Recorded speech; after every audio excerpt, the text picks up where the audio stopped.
Hello students, in this lecture we will discuss the last approach of deadlock handling, and that is prevention.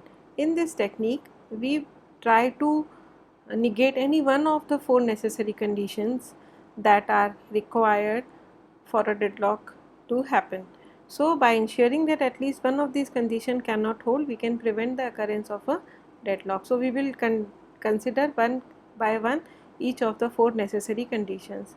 First, mutual exclusion. The mutual exclusion condition must hold because there is at least one resource that is not shareable. It must be non-shareable. Shareable resources in contrast do not require mutually exclusive access and thus cannot be involved in a deadlock. Read-only files are a good example of shareable resources.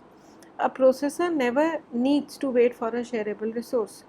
In general, however, we cannot prevent deadlocks by denying the mutual exclusion condition because some resources are intrinsically non-shareable.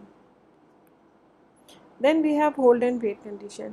To ensure that hold and wait condition never occurs in the system, we must guarantee that whenever a process requests a resource, it does not hold any other resources. We can proceed in two methods. One, require each process to request and be allocated all its resources before it begins execution. So each process must declare what all it will require to complete its job, and if all the resources requested by this process are available, then only this process is initiated, and because it has all the resources it needs, it will finish its execution and return back. Quite simple, but it's not a very good approach. Then an alternative method is it should allow a process to request resources only when it has none. A process may request some resources and use them. Before it can request any additional resources, it must release all the resources that it is currently allocated. So if a process is holding some resources, it cannot request any more. It should release all the holding resources, and then it may request new resources. So both these methods have two disadvantages. First, the low resource utilization, since resources may be allocated but unused for a long period of time. For example, I need a printer for the last few minutes of my process activity. So for the entire process life cycle, I will hold printer, and because printer is non-shareable, I will be allocated, I will not be using that printer. So resource utilization drops down, and starvation is also possible because a process that needs several popular resources may have to wait indefinitely because at least one of the resources that it needs is always allocated to some other processes. So in practicality we cannot always negate hold and wait condition. It is very expensive to consider this solution. Then no preemption. So basically, if two processes are involved in a deadlock, so we can always preempt one process, take the resources away from that process and give it to the other process, and the deadlock will go away. So if a process is holding some resources and requests for another resource that cannot be immediately allocated to it, then all resources the process is currently holding are preempted. The process will be restarted only when it can regain its old resources as well as the new ones that it is requesting. If a process requests some resources, it is first checked whether they are available. If they are, then only we allocate them. If they are not, we check whether they are allocated to some other process that is waiting for additional resources. So if we preempt the desired resources from the waiting process and allocate them to the requesting process, so the resources that are neither available nor held by a waiting process, the requesting process must wait.